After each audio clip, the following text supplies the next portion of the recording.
Hello everyone, this is your friend CSD Saluja welcoming all on our YouTube channel. क्या हाल चाल है बच्चे आप सबके? उम्मीद करता हूँ सब अच्छे होंगे। तो आज इस पर्टिकुलर वीडियो में बच्चे हम लोग अपने jurisprudence interpretation and general law revision lecture series का लेक्चर नंबर 4 स्टार्ट करने जा रहे हैं। इस पर्टिकुलर वीडियो में हम लोग एक नए चैप्टर के क्वेश्चंस को डिस्कस करेंगे which is law of limitation, या हम इसको लिमिटेशन एक्ट 1963 नाम से भी जानते हैं। और इस पर्टिकुलर वीडियो में हम लोग इस पर्टिकुलर चैप्टर के around 5 to 6 like 6 to 7 questions we will be going to discuss. तो बिना टाइम वेस्ट किया ये स्टार्ट करते हैं आज की इस पर्टिकुलर वीडियो को। और देखिए, सबसे पहले जो क्वेश्चन आपके सामने लिखा हुआ है that is define limitation period and what is the purpose for defining it. अच्छा, अगर मैं इस क्वेश्चन की बात करूँ तो एग्जाम में वेटेज इसकी 3 मार्क्स to 4 मार्क्स की रहेगी। इससे ज़्यादा का ये पर्टिकुलर क्वेश्चन नहीं पूछा जाएगा। 3 से 4 मार्क्स तक ये पर्टिकुलर क्वेश्चन पूछा जा सकता है। कहते हैं जो बच्चे लिमिटेशन एक्ट है, ये लिमिटेशन एक्ट का अगर मैं छोटा सा आपको ओवरव्यू दूं तो मैं ऐसे बोलूँगा कि लिमिटेशन एक्ट एक ऐसा एक्ट है जो एक लिमिट लगाता है। किस चीज़ पे लिमिट लगाता है? कहते हैं सर, जब हम लिमिटेशन एक्ट को पढ़ते हैं तो हमको ऐसा पता लगता है कि अगर किसी पर्टिकुलर पर्सन को कोर्ट के थ्रू रेमेडी लेनी है तो there is a time period. उस टाइम के अंदर अंदर अगर वो रेमेडी ले लेता है तो ठीक है, अदरवाइज कोर्ट के थ्रू आपको रेमेडी नहीं मिलेगी अगर एक बार लिमिटेशन एक्ट में दिया हुआ टाइम लिमिट एक्सपायर हो जाता है।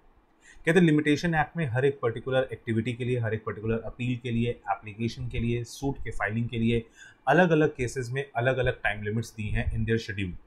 लेकिन हम उस शेड्यूल को नहीं पढ़ेंगे, हम तो ये पढ़ेंगे कि लिमिटेशन एक्ट के मेन प्रोविजंस क्या हैं और उनके मेन प्रोविजंस में से जो क्वेश्चंस हमारे लिए एग्जाम के पॉइंट ऑफ व्यू से इंपॉर्टेंट है हम आज उसको डिस्कस करेंगे। कहते हैं स्टार्टिंग के 2 क्वेश्चन, जैसे कि एक लिखा हुआ define limitation period and what is the purpose for defining it, और एक सेकंड लिखा what is the bar of limitation. कहते हैं ये 2 क्वेश्चन ऐसे क्वेश्चन है जो बहुत जनरल कैटेगरी के हैं। अगर आपने पूरा चैप्टर पढ़ भी रखा होगा तो भी शायद इन 2 पर्टिकुलर क्वेश्चंस को अटेम्प्ट करने में आपको प्रॉब्लम। इसीलिए सबसे पहले मैं इन्हीं 2 क्वेश्चंस को आपके सामने डिस्कस कर रहा हूँ। पहला क्वेश्चन ये है कि ये लिमिटेशन पीरियड होता क्या है, और दूसरा है कि ये लिमिटेशन पीरियड के लिए स्पेशल लॉ क्यों बनाया गया, what is the purpose of defining this limitation period. तो हम ऐसे बोलते हैं कि लिमिटेशन पीरियड का मतलब है कि एक पर्टिकुलर पार्टी को अगर किसी दूसरे पर्सन के अगेंस्ट एक सूट फाइल करना है तो इन दैट सिचुएशन जब कॉज ऑफ एक्शन अराइज हुआ था, क्या अराइज हुआ था? Cause of action. Cause of action हम सीपीसी में पढ़कर आए थे, और हम बोलते हैं कि जिस रीजन की वजह से आप सूट फाइल करना चाहते हो वो कॉज ऑफ एक्शन है, वो रीजन कॉज ऑफ एक्शन है, बिल्कुल सिंपल वर्ड्स में। फिर हम ऐसे कहते हैं कि जिस दिन वो कॉज ऑफ एक्शन अराइज हुआ था उस दिन से लिमिटेशन टाइम पीरियड स्टार्ट हो जाता है। सर ये लिमिटेशन टाइम पीरियड कितने टाइम का होता है? सर वो हमको लिमिटेशन एक्ट में हर सिचुएशन पे अलग अलग सिचुएशंस में अलग अलग तरीके से शेड्यूल में देखना होगा। ठीक है, हम ऐसे बोलते हैं कि जनरली सूट फाइल करने के केस में जब भी कॉज ऑफ एक्शन अराइज होता है वहीं से हमारा लिमिटेशन टाइम पीरियड स्टार्ट हो जाता है। सर लिमिटेशन टाइम पीरियड अगर लेट से 3 साल का है तो 3 साल के अंदर अंदर प्लेंटिफ को सूट फाइल करना होगा। अगर उसने, या हम बोल दें एग्रीव्ड पार्टी को सूट फाइल करना होगा, अगर उतने टाइम पीरियड में वो सूट फाइल नहीं करता तो इन दैट सिचुएशन क्योंकि लिमिटेशन टाइम पीरियड एक्सपायर हो गया, अब यहाँ पे लिमिटेशन एक्ट कहता है कि अब आप कोर्ट के थ्रू रेमेडी नहीं ले सकते। आइए देखते हैं क्या लिखा है। कहते लिखा period of limitation means the period of limitation prescribed for any suit, appeal और एप्लीकेशन बाय द शेड्यूल। और ये शेड्यूल कहाँ पे है? सर ये शेड्यूल है इसी लिमिटेशन एक्ट में। मैंने आपको स्टार्टिंग में ही बोला कि सर जो ये लिमिटेशन टाइम पीरियड दिए होंगे ये कहाँ लिखे होंगे? सर ये शेड्यूल में लिखे होंगे। तभी हम बोल रहे हैं, ध्यान से देखिएगा। सर जो ये पीरियड ऑफ लिमिटेशन है ये 3 चीज़ों की बात करता है। किसकी किसकी? सर एक तो सूट की बात करता है, एक अपील की बात करता है और एक एप्लीकेशन की बात करता है। और सर ये कौन कौन से सूट, कौन कौन सी अपील, कौन कौन सी एप्लीकेशन कह रहे हैं सर, इसके लिए आप शेड्यूल में जाइए, उस शेड्यूल में जाके चेक करिए। वैसे हम ऐसे बोलते हैं कि हर तरीके का सूट, हर तरीके की अपील यहाँ पर क्लियरली डिफाइन की गई है। एप्लीकेशन, हर तरीके की एप्लीकेशन लिमिटेशन एक्ट में कवर नहीं होती। अभी देखेंगे कि कौन सी एप्लीकेशन कवर होती है और कौन सी एप्लीकेशन कवर नहीं होती। ठीक है, तो फिर स्टार्टिंग से वापस से पढ़ते हैं। कहते हैं period of limitation prescribes for any suit, appeal और application by its schedule and prescribed period means the period of limitation computed in accordance with the provision of this act. और सर जो पीरियड उस schedule में लिखा हुआ है वो उस एक्ट के अंडर कैलकुलेट किया जाएगा। It also includes the extension of the period of limitation under the section. कहते हैं अभी जब हम लिमिटेशन एक्ट पढ़ेंगे तो इसके बहुत सारे सेक्शंस में हमको लिमिटेशन टाइम पीरियड में एक्सटेंशन भी मिल जाती है। लाइक सेक्शन 8 आप अगर आपने पढ़ा हुआ है तो बहुत अच्छी बात है, नहीं तो सेक्शन 8 आप जब पढ़ेंगे तो वहाँ पे 3 ईयर्स तक की एक्सटेंशन मिल जाती है कुछ केसेस में। सेक्शन 6 एंड सेक्शन 7 में कुछ केसेस ऐसे प्रिस्क्राइब्ड हैं जहाँ सेक्शन 8 में हमको 3 साल की एक्सटेंशन दे दी जाती है। तो हम ऐसे बोलते हैं कि लिमिटेशन टाइम पीरियड एक ऐसा टाइम पीरियड है जिस टाइम पीरियड के अंदर अंदर आप सूट, अपील या application as per the period mentioned in schedule institute कर सकते हैं बिफोर अ कोर्ट। ठीक है, कहते हैं the act prescribes the act prescribes periods after the expiry of which a suit cannot be maintained in a court of justice to enforce a right, and this is the most important line जो आपको exam में लिखनी है, समझ लीजिए। कह रहे ऊपर वाला पैराग्राफ तो आप अपने अकॉर्डिंग मॉडिफाई कर सकते हैं, अपनी लैंग्वेज में लिख सकते हैं, कोई दिक्कत नहीं है, लेकिन ये जो लाइन लिखी है कि सर जो लिमिटेशन एक्ट है ये क्या प्रिस्क्राइब करता है, कहते सर ये एक ऐसा पीरियड प्रिस्क्राइब करता है after the expiry of which a suit can not be maintained in a court of justice to enforce a right. कहते हैं अगर एक एग्रीव्ड पार्टी है और वो अपने राइट को इन्फोर्स करना चाहती है तो सर वो सूट फाइल नहीं कर सकती अगर एक बार उसका लिमिटेशन टाइम पीरियड एक्सपायर हो गया तो, ठीक है। कहते हैं the object of the act is not to create और डिफाइन कॉजेज ऑफ एक्शन। कहते हैं ये जो पर्टिकुलर लॉ बनाया गया, हो सकता है आपको पहली बार पढ़ने पे लगे कि सर ये तो बहुत गलत बात है, ये तो एक बहुत हार्श लॉ है, क्योंकि मान लीजिए कि अगर टाइम पीरियड दिया हुआ 1 साल का और अगर 1 साल में हमने सूट फाइल नहीं किया तो इन दैट सिचुएशन हम कभी सूट फाइल ही नहीं कर पाएंगे। सर अगर 1 साल के अंदर हमने रेमेडी क्लेम नहीं की तो क्या हम कभी कोर्ट के थ्रू रेमेडी ले ही नहीं पाएंगे उस पर्टिकुलर सिचुएशन में। कहते हैं लगता तो ऐसा ही है कि बहुत डिफिकल्ट, बहुत एक हार्श लॉ बना दिया गया, लेकिन ऐसा है नहीं। जो मेन ऑब्जेक्टिव है इस पर्टिकुलर लॉ का वो ये है कि अगर कोई पर्टिकुलर पर्सन का राइट, अग्रीव्ड राइट, अगर किसी एक पर्टिकुलर पार्टी का कोई राइट वायलेट हुआ है, अगर वो एग्रीव्ड पार्टी है तो वो जल्दी से जल्दी रेमेडी ले ले। वो 2-3 साल तक रुकेगी क्यों वेट करना 2-3 साल का। कह रहे हैं अगर एक पर्टिकुलर पार्टी का कोई राइट वायलेट हुआ है और उसको लगता है कि उसको कोर्ट के थ्रू रेमेडी मिलनी चाहिए, तो जब उसका राइट वायलेट हुआ है वो जल्दी से जल्दी उस पर्टिकुलर राइट को एक्सरसाइज करे। वेट क्यों कर रही है? और वेट करने की वजह से होता क्या है सर? वेट करने की वजह से होता क्या है? एविडेंसेस गुम हो जाते हैं। मैटर जितना पुराना होता जाता है उतना ज़्यादा कोर्ट के लिए डिफिकल्ट होता जाता है उस पर्टिकुलर मैटर को रिजॉल्व करना। सर एक अपोजिट पार्टी के माइंड में भी हमेशा एक थ्रेट बना रहेगा कि कहीं ऐसा ना हो कि कोई पर्टिकुलर पर्सन उठ के पुराने मैटर का हमारे ऊपर केस फाइल कर दे। तो सर ये कुछ रीजंस हैं जिनकी वजह से लिमिटेशन टाइम पीरियड लाना बहुत जरूरी था और इसीलिए लिमिटेशन एक्ट फ्रेम किया गया। तभी कहते हैं the object of the act is not to create और डिफाइन कॉजेज ऑफ एक्शन। कहते हैं ये किसी भी तरीके का कोई कॉज ऑफ एक्शन डिफाइन नहीं करता, but simply to prescribe the period within which existing rights can be enforce in the court of law. कहते हैं तो बिल्कुल सिंपल सी बात करता है, ये तो एक पीरियड प्रिस्क्राइब करता है जिस टाइम पीरियड के अंदर आप कोर्ट के थ्रू रेमेडी क्लेम कर सकते हो, ठीक है। कहते हैं the principle of the act is not to enable suits to be bought within certain period but to forbid them being brought after certain period. कहते हैं जो मेन प्रिंसिपल जिसके ऊपर ये पूरा एक्ट डिपेंडेंट है वो ये कहता है, वो ये नहीं कहता कि आप इतने टाइम पीरियड के अंदर सूट फाइल कर लो, वो ये कहता है कि इतने टाइम पीरियड के अंदर सूट फाइल नहीं किया तो सूट कभी फाइल कर ही नहीं पाओगे। इसका मतलब ये कहता है, वो ये नहीं कहता कि इतने टाइम पीरियड के अंदर कोर्ट के थ्रू रेमेडी ले लेना, बल्कि वो ये कहता है कि अगर इतने टाइम के अंदर कोर्ट के थ्रू रेमेडी नहीं ली तो रेमेडी ले ही नहीं पाओगे। तो वो एक कहने का अलग तरीका है, ठीक है। कहता लिखा there are 3 different reasons supporting the existence of statutes of limitation. कहते ऊपर आपसे क्वेश्चन पूछा गया था कि बताइए किस रीजन की वजह से ये पर्टिकुलर एक्ट फ्रेम किया गया है। तो यहाँ पे मैं 3 रीजन आपको दे रहा हूँ। सबसे पहला रीजन लिखा है that long dormant claims have often more of cruelty than justice in them. कहते हैं जितना ज़्यादा आप क्लेम को लंबा खींच के चलोगे, जितना ज़्यादा आप जस्टिस क्लेम करने के लिए टाइम लगाओगे, उतना ज़्यादा वो आपको न्याय नहीं देगा, बल्कि वो आपके लिए एक बर्डनसम प्रोसेस बन जाएगा। सर जब एक बंदे का कोई लीगल राइट वायलेट होता है तो वो तुरंत उसके रिगार्डिंग न्याय चाहता है। अगर उसको उस पर्टिकुलर लीगल राइट के वायलेशन के लिए न्याय 20 साल बाद मिले तो वो किसी भी काम का नहीं रहा, वो एक सिर्फ सिरदर्दी बन के रह गया। तभी कहते हैं लॉन्ग डॉर्मेंट क्लेम्स, एक्टिव नहीं है, एक्टिव का अपोजिट होता है डॉर्मेंट। तो हम ऐसा कह रहे हैं कि एक ऐसा क्लेम है जो बहुत पुराना क्लेम है, लंबे समय से चला आ रहा है, सर वो हमारे लिए क्रुएलिटी का काम करेगा इंस्टेड ऑफ जस्टिस। कहते हैं it is unfair that defendant should have a claim hanging over him for an indefinite period. Sir ये तो गलत है डिफेंडेंट के पॉइंट ऑफ व्यू से, क्योंकि सूट तो फाइल करेगा प्लेंटिफ। कहते हैं अपोजिट पार्टी तो हमेशा ये लगा के बैठी रहेगी अपने मन में, उसके सिर पे हमेशा तलवार लटकती रहेगी कि कहीं ऐसा ना हो कि प्लेंटिफ हमारे अगेंस्ट सूट फाइल कर दे कभी।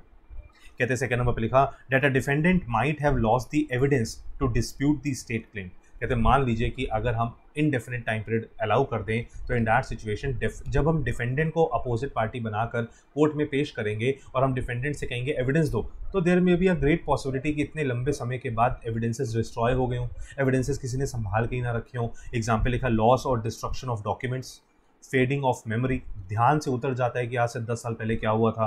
Death of parties and witnesses, there is a great possibility कि इतने टाइम पीरियड के बीच में कुछ पार्टीज जो विटनेसेस थी या कुछ पार्टीज थी जो रेलेवेंट पार्टीज थी उनकी डेथ भी हो जाए। तो in that situation there is a great possibility कि अगर हम इंडेफिनिट टाइम पीरियड देंगे तो उसके नुकसान ज़्यादा है, प्रॉफिट्स कम है। तभी कह रहे हैं थर्ड नंबर पर लिखा है that person with good causes of action should pursue them with reasonable diligence. कहते हैं अगर एक पर्टिकुलर पर्सन को सच में लगता है कि उसका कोई लीगल राइट वायलेट हुआ है तो वो जल्दी से जल्दी रेमेडी क्लेम करे, और अगर उसको सच में पता लगेगा कि उसका लीगल राइट वायलेट हुआ है तो वो जल्दी से जल्दी रेमेडी क्लेम करने की कोशिश भी करेगा। वो अनड्यू डिले क्यों ही करेगा? तभी लिखा it relates to the conduct of plaintiff, a person who does not promptly act to enforce his right should lose them.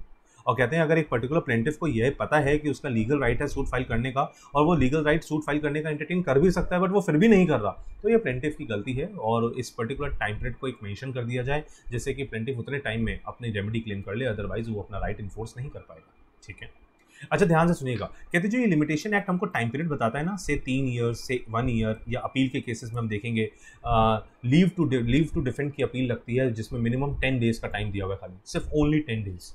कहते हैं अगर हम सूट के केस में देखेंगे तो 20 to 30 ईयर्स का भी टाइम दिया हुआ है। तो हम इन दैट सिचुएशन बोलेंगे कि अगर हम अपील के मैटर्स को देखेंगे तो वहाँ पे 30 डेज का टाइम लिखा है, 45 डेज का टाइम लिखा है, 60 डेज का टाइम लिखा है, 90 डेज का टाइम लिखा है, 180 डेज का भी टाइम लिखा है, लेकिन 180 डेज से ज़्यादा का टाइम अपील के केसेस में नहीं दिया।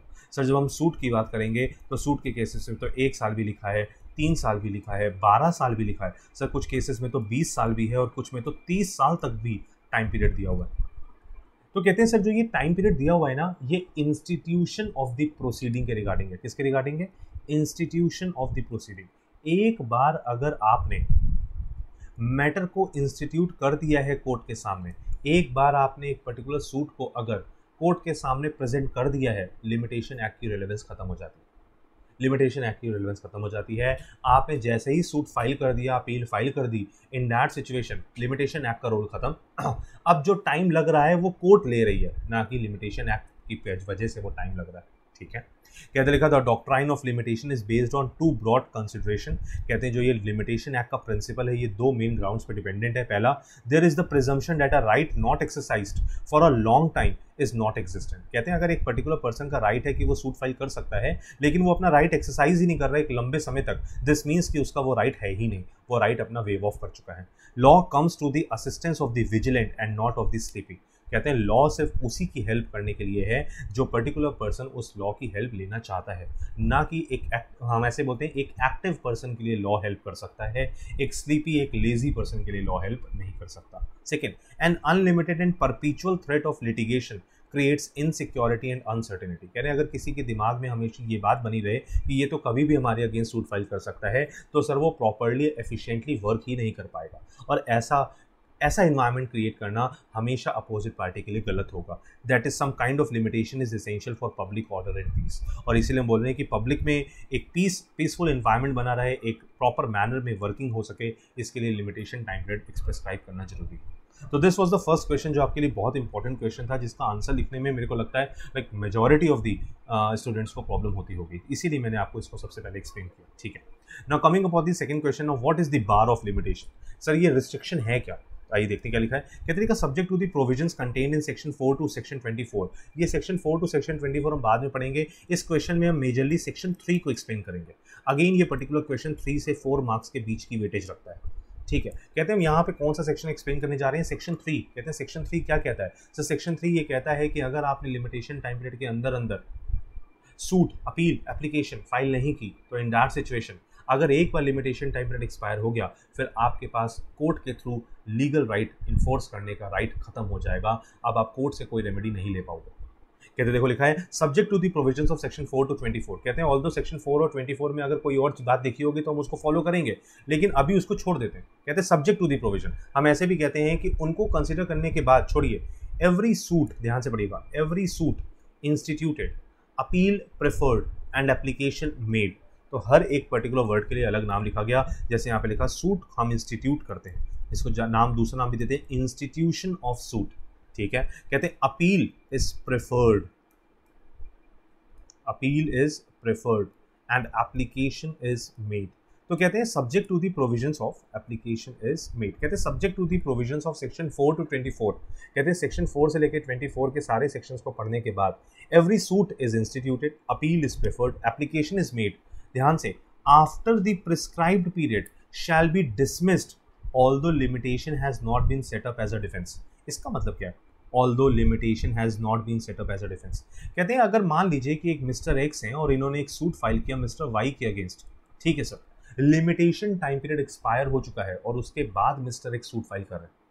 बट मिस्टर वाई ने सूट फाइल एंटरटेन होने के बाद, सूट फाइल होने के बाद मिस्टर वाई ने कोई ऑब्जेक्शन रेज नहीं किया। वैसे तो मिस्टर वाई कोर्ट से ये कह सकते हैं कि सर मिस्टर एक्स ने जो सूट फाइल किया है वो लिमिटेशन टाइम पीरियड एक्सपायर होने के बाद किया है, इस वजह से कोर्ट आप इस पर्टिकुलर मैटर को एंटरटेन ना करें। मिस्टर वाई कह सकते हैं, क्योंकि मिस्टर वाई यहाँ डिफेंडेंट है, वो सबसे बड़ा डिफेंस ये ले सकते हैं कि सर ये पर्टिकुलर सूट तो एंटरटेन हो ही नहीं सकता क्योंकि लिमिटेशन टाइम पीरियड तो एक्सपायर हो चुका है। लेकिन सर जरा मेरी बात को ध्यान से सुनिएगा, बात को ध्यान से समझिएगा। कहते हैं यहां साफ लिख दिया है सेक्शन 3 में, अगर अपोजिट पार्टी ने इस पर्टिकुलर क्वेश्चन को एज अ डिफेंस रेज नहीं किया तो भी कोर्ट खुद ऑन इट्स ओन ये चेक करेगी कि कहीं इस पर्टिकुलर मैटर में, अपील में, एप्लीकेशन में, सूट में, कहीं इसको फाइल करने से पहले लिमिटेशन टाइम पीरियड एक्सपायर तो नहीं हो गया। अगर ये with in the limitation time period है तो कोर्ट खुद इसको एंटरटेन करेगी, लेकिन अगर लिमिटेशन टाइम पीरियड एक्सपायर हो चुका है तो कोर्ट खुद इस पर्टिकुलर मैटर को एंटरटेन करने से मना करती है। तभी लिखा that particular appeal application suit shell be dismissed अगर वो लिमिटेशन टाइम पीरियड एक्सपायर होने के बाद कोर्ट में लाई गई।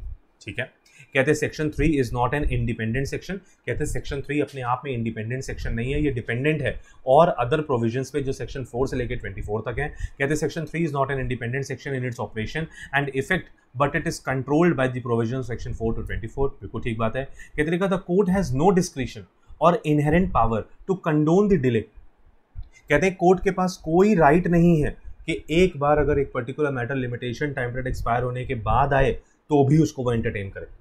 सर ये कोर्ट की रिस्पॉन्सिबिलिटी बनती है कि जो भी मैटर उसके सामने आ रहा है वो पहले चेक करे कि लिमिटेशन टाइम पीरियड कहीं एक्सपायर तो नहीं हो गया, अगर हो गया तो उस मैटर को एंटरटेन ना करे, तुरंत उसको डिसमिस कर दे। तभी लिखा the court has no discretion or inherent power to condone the delay. Sir court के पास कोई राइट नहीं है कि वो उस डिले को कंडोन करे if the suit was filed beyond the prescribe period of limitation even if sufficient cause for delay is shown by the party filing the suit. अच्छा यहाँ पे जो वर्ड लिखा है ना वो सिर्फ सूट लिखा है, अपील और एप्लीकेशन इसलिए नहीं लिखा क्योंकि इसके रिगार्डिंग हम सेक्शन 5 पढ़ते हैं और सेक्शन 5 में ऐसा लिखा हुआ है कि अपील के केस में और एप्लीकेशन के केस में अगर आपने ड्यू टाइम लिमिट में अपील और एप्लीकेशन नहीं लगाई and if you are having a valid reason जिसकी वजह से आप वो अपील और एप्लीकेशन ड्यू टाइम लिमिट में नहीं लगा पाए तो आपको एक्सटेंशन दे दी जाती है। लेकिन सूट के केस में एक्सटेंशन की कोई पॉसिबिलिटी नहीं है। तभी सूट के केस में तो साफ लिख दिया गया है कि कोर्ट के पास कोई राइट नहीं है, कोई पावर नहीं है किसी भी डिले को कंडोन करने की। कंडोन करने का मतलब है माफ करने की। अगर लिमिटेशन टाइम पीरियड एक्सपायर होने के बाद कोई सूट एंटरटेन करने की बात होएगी तो कोर्ट उसको किसी भी तरीके से एंटरटेन नहीं कर सकता, कोर्ट को डिसमिस ही करना होगा। Sir opposite party question raise करेगी तो डिसमिस करेगी या कोर्ट खुद चेक करके डिसमिस कर दे? कहते कोर्ट खुद चेक करके उसको डिसमिस कर दे। सर लेकिन अपील और एप्लीकेशन के लिए ऐसा क्यों? अपील और एप्लीकेशन में आपने बोला कि लिमिटेशन टाइम पीरियड एक्सपायर होने के बाद भी उनको एक्सटेंशन मिल सकती है, क्योंकि मैंने ऊपर ही आपको बताया था सर अपील के केसेस में जो टाइम लिमिट है ना वो बहुत कम है, 10 दिन, 15 दिन, 30 दिन, 45 दिन, 90 दिन, 180 दिन, उससे ज़्यादा टाइम है ही नहीं कहीं पे भी। लेकिन सर सूट के केस में तो 1 साल, 3 साल, 5 साल, 10 साल, 12 साल, 7 साल, 20 साल, 30 साल तक का टाइम है। सर इसका मतलब सूट में तो आपको वैसे ही एम्पल सम ऑफ टाइम मिल रहा है। हाँ अपील और एप्लीकेशन में आपके पास इतना टाइम नहीं होता, इसलिए सेक्शन 5 का बेनिफिट दिया जाएगा। सेक्शन 5 क्या हम नीचे पढ़ेंगे दूसरे क्वेश्चन में। कहते हैं अब सेक्शन 3 का स्कोप देखते हैं। कहते हैं section 3 limits the time after which the suit or other proceeding would be barred. कहते हैं ऑल्दो सेक्शन 3 ऐसा नहीं कहता कि वो सिर्फ सूट पर रिस्ट्रिक्शन लगा रहा है। सर वो रिस्ट्रिक्शन सूट पे भी लगा रहा है, अपील पे भी लगा रहा है, एप्लीकेशन पे भी लगा रहा है। लेकिन हमने बोला सेक्शन 3 अपने आप में इंडिपेंडेंट सेक्शन नहीं है। सेक्शन 5 पढ़ेंगे तो कहीं ना कहीं सेक्शन 3 को रेड विद सेक्शन 5 करना होगा। और सेक्शन 3 जब रेड विद सेक्शन 5 बनेगा तो वो ये बोलेगा कि वैसे तो सेक्शन 3 में अपील और एप्लीकेशन के रिगार्डिंग एक टाइम लिमिट अगर प्रिस्क्राइब्ड है तो उस टाइम लिमिट के अंदर अपील और एप्लीकेशन फाइल हो जानी चाहिए। लेकिन अगर वो नहीं की जा रही और आपके पास जस्टिफाइड रीजन है जिसकी वजह से आप अपील और एप्लीकेशन एक ड्यू टाइम लिमिट में नहीं लगा पाए तो आपको सेक्शन 5 में अगर आपका जस्टिफाइड रीजन हुआ तो आपको डिले कंडोन करने का मौका दे दिया जाएगा। लेकिन सूट के केस में ऐसा नहीं होता। ठीक है, रीजन मैंने आपको बता दिया। कहते लिखा वैसे अगर हम जब सेक्शन 3 लिखेंगे तो पूरा एक्सप्लेन करेंगे, सूट, अपील, एप्लीकेशन तीनों को कवर करेंगे। कहते लिखा every suit, claim etcetera must be filed within the time specified in the first schedule to the act. कहते फर्स्ट शेड्यूल में सारे टाइम लिमिट्स लिखे हुए हैं। ठीक है, इन एवरी सूट, इसको हाईलाइट कर लीजिएगा, याद करना है आपको फर्स्ट शेड्यूल। ठीक है, कहते लिखा इन every suit, appeal and application filed by the plaintiff the court shell correctly ascertain the date on which the cause of action to file the suit has arisen to decide if the suit, appeal etc is within time or barred by limitation। कहते हैं क्योंकि जो ये time period start होता है ना वो cause of action की डेट से ही स्टार्ट होता है, लेकिन शेड्यूल 1 में अलग अलग केसेस में अलग अलग टाइम लिमिट लिखी हुई है और साथ ही साथ ये भी लिखा है कि वो टाइम लिमिट कब से स्टार्ट होगी। तो इन दैट सिचुएशन में यहाँ पे साफ साफ बोल रहे हैं कि कोई भी सूट है, कोई भी अपील है, कोई भी एप्लीकेशन है, ये कोर्ट की रिस्पॉन्सिबिलिटी बनती है कि उसको एंटरटेन करने से पहले चेक करे कि कहीं इसमें लिमिटेशन टाइम पीरियड एक्सपायर तो नहीं हो गया। अगर एक्सपायर हो चुका है तो इन दैट सिचुएशन डिसमिस कर दे इस पर्टिकुलर मैटर को। कहते हैं section 3 makes the question of limitation a material one for determination in every case respective of whether the question is raised by the parties और नॉट। कहते हैं ये तो कोर्ट का राइट है, ये कोर्ट की ड्यूटी है, राइट भी नहीं बोलूंगा, ये कोर्ट की ड्यूटी है। क्यों? क्योंकि कोर्ट को इस पर्टिकुलर चीज को चेक करना ही चेक करना है, भले ही अपोजिट पार्टी इसके रिगार्डिंग क्वेश्चन रेज करे या ना करे, हर एक पर्टिकुलर केस में कोर्ट यहाँ पे चेक करेगी। Section 3 is a peremptory and the duty of the court is to take note of act. कहते हैं ये प्रीएम्प्टरी है। प्रीएम्प्टरी का मतलब कि जैसे ही आपके सामने कोई मैटर आया आप उसको एंटरटेन करिए, एंटरटेन करने से पहले चेक करिए कि लिमिटेशन एक्ट का टाइम पीरियड एक्सपायर तो नहीं हो गया, and give effect to it even the limitation is not refer to in the pleading. कह रहे हैं भले ही पार्टी ने लिमिटेशन के बारे में कुछ बोला हो या ना बोला हो, फिर भी कोर्ट की रिस्पॉन्सिबिलिटी बनती है कि उसको चेक करे। बिल्कुल ठीक बात है।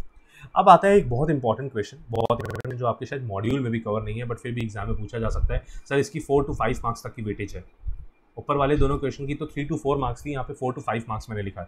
कहते लिखा discuss the applicability of the limitation act on various proceeding. कहते हैं अलग अलग प्रोसीडिंग में बताइए कि लिमिटेशन एक्ट किस तरीके से अप्लाई हो सकता है। लाइक हम लोगों ने ऐसे बोला कि सूट में अप्लाई होता है, अपील में अप्लाई होता है, एप्लीकेशन में अप्लाई होता है। मेरा क्वेश्चन, सर क्या क्रिमिनल प्रोसीडिंग्स के लिए भी लिमिटेशन एक्ट अप्लाई हो? क्रिमिनल प्रोसीडिंग्स के लिए। फिर सर मेरा क्वेश्चन, सर क्या आर्बिट्रेशन के मैटर्स में ये पर्टिकुलर एक्ट अप्लाई हो? फिर मेरा क्वेश्चन सर, फिर मेरा क्वेश्चन सुनिएगा, ध्यान से सुनिएगा। सर क्या हम इस पर्टिकुलर लिमिटेशन एक्ट के बेसिस पे सिर्फ इंस्टीट्यूशन की बात करेंगे या कंटिन्यूएशन की बात भी करेंगे? इंस्टीट्यूशन की बात करेंगे, इंस्टीट्यूशन ऑफ सूट, अपील और एप्लीकेशन, जिसके लिए हमने ऊपर अलग अलग वर्ड लिखे थे, लिखा था एप्लीकेशन मेड, अपील प्रेफर्ड।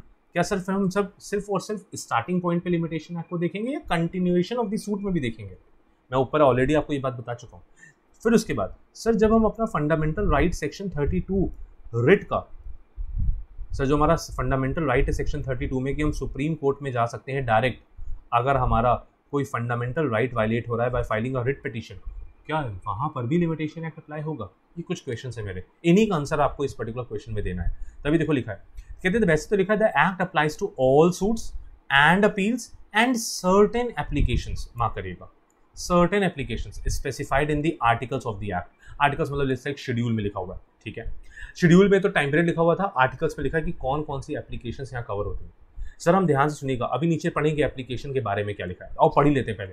देखो ध्यान से देखना क्या लिखा है, लैंग्वेज को पढ़िएगा। लिखा the limitation act applies only to such application where party is bound to make application for obtaining relief which he seeks.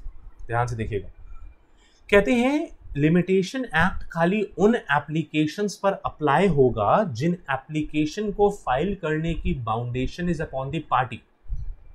फिर से सर लिमिटेशन एक्ट खाली उन एप्लीकेशंस पर अप्लाई होगा जिन एप्लीकेशन को पार्टी ने फाइल करना है, क्योंकि बाउंडेशन पार्टी के ऊपर है कि वो एप्लीकेशन लगाएं कोर्ट में तो ही उस पर्टिकुलर एप्लीकेशन के रिगार्डिंग एंटरटेनमेंट होगी। एंटरटेनमेंट वो वाला एंटरटेनमेंट नहीं जो पिक्चर में होता है, एंटरटेनमेंट यहाँ पे एक्सेप्टेंस की बात हो रही है। इसका मतलब मैं ऐसे बोल रहा हूँ कि अगर कोई एप्लीकेशन पार्टी की बाउंडेशन नहीं है तो उसके ऊपर लिमिटेशन एक्ट अप्लाई नहीं होगा। जैसे एग्जांपल देते हैं कि कोर्ट ने एक डिक्री पास की, कोर्ट ने एक ऑर्डर पास किया और आप उसके एग्जीक्यूशन के रिगार्डिंग एप्लीकेशन लगा रहे। अब इस एग्जीक्यूशन के रिगार्डिंग जो एप्लीकेशन लगेगी इस पे लिमिटेशन एक्ट अप्लाई नहीं होता। क्यों? क्योंकि कोर्ट का ऑर्डर आया है तो एग्जीक्यूट तो होगा ही होगा। तभी यहां पे लिखा था the act applies to all suits all appeals but certain applications. Sir application यहां पे हम पढ़ेंगे सीपीसी का ऑर्डर 21, वहां लिखा हुआ है कि एग्जीक्यूशन ऑफ अ डिक्री की अगर आप एप्लीकेशन लगा रहे हो तो वो यहाँ पे कवर नहीं होती। इस एक्ट का उससे कोई लेना देना नहीं। तभी हम यहाँ पे लिख रहे हैं the act applies to all suits all appeals but certain applications specified in the articles of the act. ध्यान से पढ़िए, लिखा है the provisions of the limitation act are applicable only in relation to certain application. कहते हैं limitation act के जो provisions हैं वो सिर्फ और सिर्फ कुछ ही एप्लीकेशंस पर एप्लीकेबल हैं and not all applications, despite the fact that the words other proceedings were added in the long title of the act 1963। भले ही 1963 लिमिटेशन एक्ट के प्रोविजंस आप पढ़ेंगे तो वहां लिखा है कि अदर प्रोसीडिंग्स के ऊपर भी ये अप्लाई होता है, लेकिन फिर भी हम यहाँ पे बोलेंगे कि सारी एप्लीकेशंस पर अप्लाई नहीं होता, कुछ लिमिटेड एप्लीकेशंस पर अप्लाई होता है। कौन सी एप्लीकेशन? नीचे एक्सप्लेनेशन दिया, limitation act applies only to such applications जहां पे party is bounded to make application for obtaining relief. But ध्यान से मार्क करिए, it does not apply where the application relates to action which the court ought to take suo motu irrespective of whether the party applied for it or not. कहते हैं जहां पर court को खुद decision लेना है, इस बात को इग्नोर करते हुए, इस बात से कोई मतलब ही नहीं है कोर्ट को कि पार्टी एप्लीकेशन लगा रही है या नहीं लगा रही, कोर्ट को वो पर्टिकुलर काम तो करना ही करना है, तो उस सिचुएशन में एप्लीकेशन के ऊपर कोई भी लिमिटेशन एक्ट अप्लाई नहीं होगा। तभी मैंने बोला अगर कोर्ट ने बोला है कि 30 दिन के अंदर ये काम हो जाना चाहिए, उसकी डिग्री है, तो फिर कोर्ट 30 दिन के अंदर अंदर उसको एग्जीक्यूट कराएगी। अगर नहीं कराती तो कोर्ट की रिस्पॉन्सिबिलिटी है, पार्टी यहाँ पे बाउंडेड नहीं है।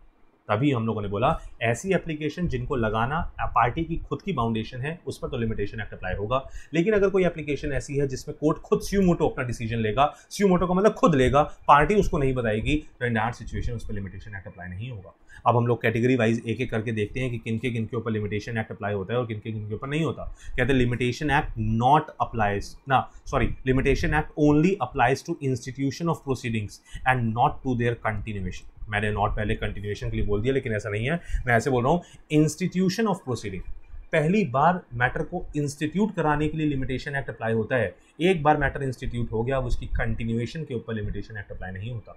जैसे मान लीजिए कि लिमिटेशन टाइम पीरियड था 3 साल, से फ्रॉम 1 जनवरी 2011 टू 31 दिसंबर 2014, ये टाइम पीरियड था। इस टाइम पीरियड के अंदर मैटर फाइल हो जाना चाहिए था। सर एक पार्टी ने 30 दिसंबर 2014 को अपना ये राइट एक्सरसाइज किया, उसने सूट कब फाइल किया? 30 दिसंबर 2014। कोर्ट ने चेक किया, कोर्ट कहती कोई दिक्कत नहीं है, विद इन टाइम लिमिट है। 31 दिसंबर 2014 को भी किया होता तो भी हम इसको एंटरटेन करते। क्यों? क्योंकि वो लिमिटेशन टाइम पीरियड में ही दिया हुआ था। सर अब ध्यान से, 30 दिसंबर 2014 को तो मैटर इंस्टीट्यूट हुआ, सूट फाइल हुआ है सर, अभी इसकी प्रोसीडिंग हो सकता है 5-7 साल चले, तो सर क्या उसकी कंटिन्यूएशन पे भी लिमिटेशन एक्ट चेक करना है? बिल्कुल नहीं, सिर्फ और सिर्फ फाइलिंग ऑफ द सूट पे देखना है, फाइलिंग ऑफ द अपील पे देखना है, फाइलिंग ऑफ द एप्लीकेशन पे देखना है। फिर वो मैटर कितना लंबा चलता है उस पर लिमिटेशन एक्ट का कोई कंट्रोल नहीं। कहते ध्यान से देखिए, लिखा है, कहते the bar does not apply. कहते सर जो ये रिस्ट्रिक्शन लगी, बार मीन्स रिस्ट्रिक्शन, कहते हैं the restriction does not apply to steps which constitute a mere continuation of pending proceeding. कहते प्रोसीडिंग पर किसी भी तरीके का लिमिटेशन एक्ट पर, कंटिन्यूएशन ऑफ द प्रोसीडिंग पर लिमिटेशन एक्ट का कोई जोर नहीं। Where a suit is validly instituted, एक बार अगर सूट वैलिड तरीके से इंस्टीट्यूट हो गया है, but the plaint is return for some purpose, plaintiff जो डॉक्यूमेंट फाइल करता है वो प्लेंट कहलाया जाता है। अगर एक बार उसने प्लेंटिफ ने प्लेंट की कॉपी फाइल कर दी है तो कोर्ट उस दिन से ही उस लिमिटेशन एक्ट को मानना खत्म कर देगा। हाँ, जिस दिन प्लेंट की कॉपी फाइल की जा रही है उस दिन चेक किया जाएगा कि लिमिटेशन टाइम पीरियड में ये सूट एंटरटेन हो रहा है या नहीं हो रहा। कहते लिखा, but the plaint is return for some purpose and represented, such representation is only a continuation of the suit and does not affect the question of limitation। एक बार प्लेंट की कॉपी आपने फाइल कर दी, बाद में भले ही कोर्ट ने उस plaint की कॉपी को वापस करके आपसे रिप्रेजेंटेशन मांगी है, कोर्ट कहता है अब तो प्रोसीडिंग स्टार्ट हो चुकी थी ना जब आपने पहली बार प्लेंट की कॉपी दी थी, अब अगर हम इसको रिप्रेजेंट करवा रहे हैं तो it is only a continuation of the proceeding, it is not a filing of new institute, it is not filing of a new suit. तो एक बार सूट अगर एंटरटेन हो गया, अपील एंटरटेन हो गई, एप्लीकेशन एंटरटेन हो गई, तो लिमिटेशन का काम खत्म।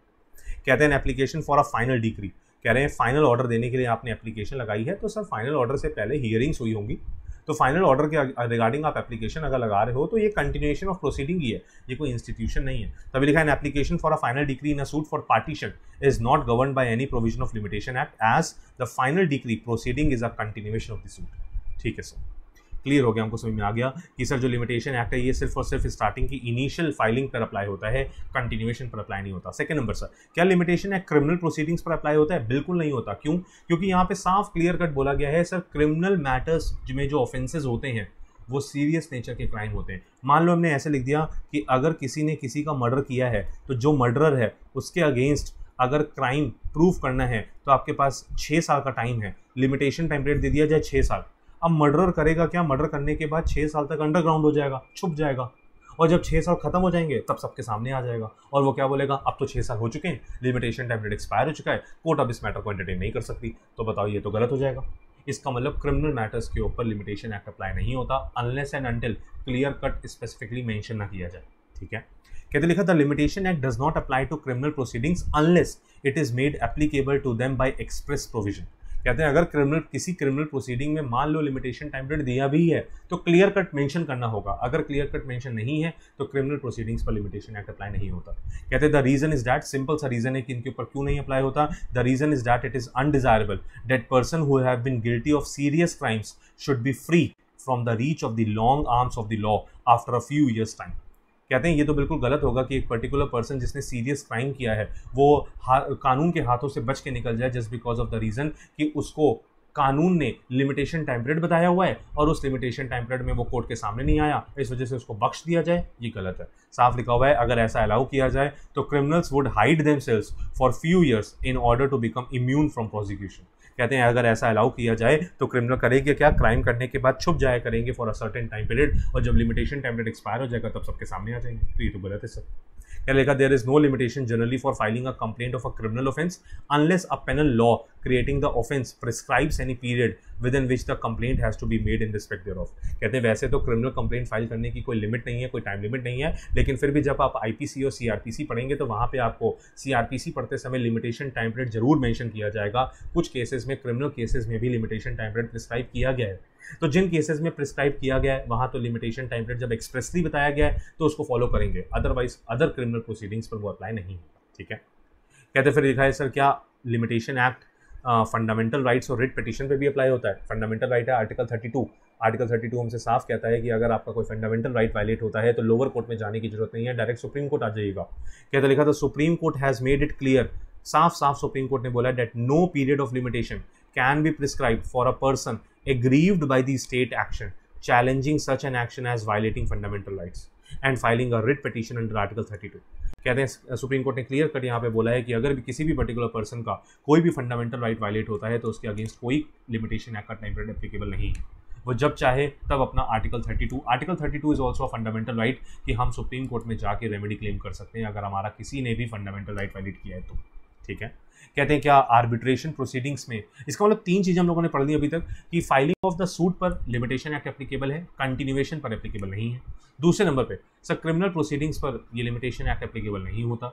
सर रिट पिटीशंस पे फंडामेंटल राइट एक्सरसाइज करने के लिए आर्टिकल 32 का राइट एक्सरसाइज करने के लिए लिमिटेशन एक्ट एप्लीकेबल नहीं होता। आर्बिट्रेशन प्रोसीडिंग्स पर एप्लीकेबल होता है, यस कहते हैं by section 37 of the arbitration act, ध्यान से, all provisions of the limitation act have been made to apply to arbitrations as they apply to proceeding in court. कहते हैं जिस तरीके से जो पर्टिकुलर लिमिटेशन एक्ट के प्रोविजन, लिमिटेशन एक्ट 1963 के प्रोविजन सिविल कोर्ट में अप्लाई होते हैं, सेम उसी तरीके से सारे लिमिटेशन एक्ट के प्रोविजन आर्बिट्रल प्रोसीडिंग्स में भी अप्लाई होंगे। ठीक है, लास्ट में आया applicability to other proceedings. Sir क्या quasi judicial bodies like NCLT, income tax authorities, security law में सिक्योरिटी लॉ अपने ट्रिब्यूनल बना हुआ है, क्या वहाँ पर क्या इन सब पे भी एप्लीकेबल होगा ये पर्टिकुलर लॉ? क्या कंज्यूमर कोर्ट्स पर भी ये लिमिटेशन एक्ट एप्लीकेबल होगा? तो कहते हैं the provision of the limitation act are not applicable to proceeding before bodies other than court. कहते हैं कोर्ट के अलावा लिमिटेशन एक्ट एप्लीकेबल नहीं होगा such as a quasi judicial tribunal और even an executive authority like income tax officer की authority. कहते हैं the act has no application to our departmental proceeding, और इस पर्टिकुलर एक्ट का कोई एप्लीकेशन नहीं है ना ही डिपार्टमेंटल प्रोसीडिंग पे, ना ही एग्जीक्यूटिव अथॉरिटी की किसी प्रोसीडिंग पे, ना ही कासी जुडिशियल बॉडी की प्रोसीडिंग पे, क्योंकि उनके लिमिटेशन एक्ट के प्रोविजंस उनके खुद के लॉ में लिखे होते हैं। ठीक है, तो कुल मिला के ये हमारा एक बहुत इंपॉर्टेंट क्वेश्चन कवर हुआ कि what is the applicability of limitation act. तो ये बात हमारी क्लियर हो गई। चलो ये क्वेश्चन हमारा क्लियर हुआ। नेक्स्ट क्वेश्चन पे आते हैं, और नेक्स्ट क्वेश्चन को करने से पहले मैं एक क्वेश्चन बीच में छुड़वा रहा हूँ, उसके बाद हम नेक्स्ट क्वेश्चन करेंगे। चलो देखते हैं पहले क्या लिखा हुआ सर सेक्शन 5 पढ़ लेते हैं पहले, क्योंकि अभी ना हम लोगों ने बेसिक चीज़ पढ़ ली कि लिमिटेशन टाइम पीरियड क्या है, लिमिटेशन एक्ट क्या है, सेक्शन 3 भी पढ़ लिया, ये भी पढ़ लिया लिमिटेशन एक्ट किस पर एप्लीकेबल है, किस पर एप्लीकेबल नहीं है, हमको सब कुछ समझ में आ गया। अब सेक्शन 5 भी एक बार देख लेते हैं। सेक्शन 5 कहता है सर, सेक्शन 5 को हम ऐसे भी बोलते हैं डॉक्ट्रिन ऑफ सफिशिएंट कॉज। और मैंने आपको स्टार्टिंग में ही बताया कि सर जो ये सेक्शन 5 है, ये सेक्शन 5 सूट पर एप्लीकेबल नहीं होता, ये सिर्फ और सिर्फ अपील और एप्लीकेशंस पर एप्लीकेबल होता है। और ध्यान से देखिए क्या लिखा हुआ है, एनी अपील कोई भी अपील और एप्लीकेशन या कोई एप्लीकेशन, लेकिन कौन सी एप्लीकेशन नहीं, मार्क करिएगा, other than an application under any of the provisions of order 21 of the CPC 1908। और ये ऑर्डर 21 में कौन सी एप्लीकेशन है, एप्लीकेशन रिगार्डिंग, नोट कर लीजिएगा जिसको नोट करनी है, एप्लीकेशन रिगार्डिंग। सर अगर आप ऐसे लिख कर आते हो ना एग्जाम में, section 5 is applicable on appeal and applications but not on suits, और इस ऑर्डर 21 के एक्सेप्शन को नहीं ऑर्डर 21 के एक्सक्लूशन को नहीं मेंशन करते तो शायद एग्जामिनर आपके मार्क्स काट ले। लेकिन अगर आप लिख कर आते हो कि अपील पर भी एप्लीकेबल है, एप्लीकेशन पे भी एप्लीकेबल है, but other then application which is mention under order 21, तो आपको पूरे मार्क्स मिलेंगे। ठीक है, कहते हैं application regarding execution of a decree. Sir इसके ऊपर ये पर्टिकुलर प्रोविजन अप्लाई नहीं होता।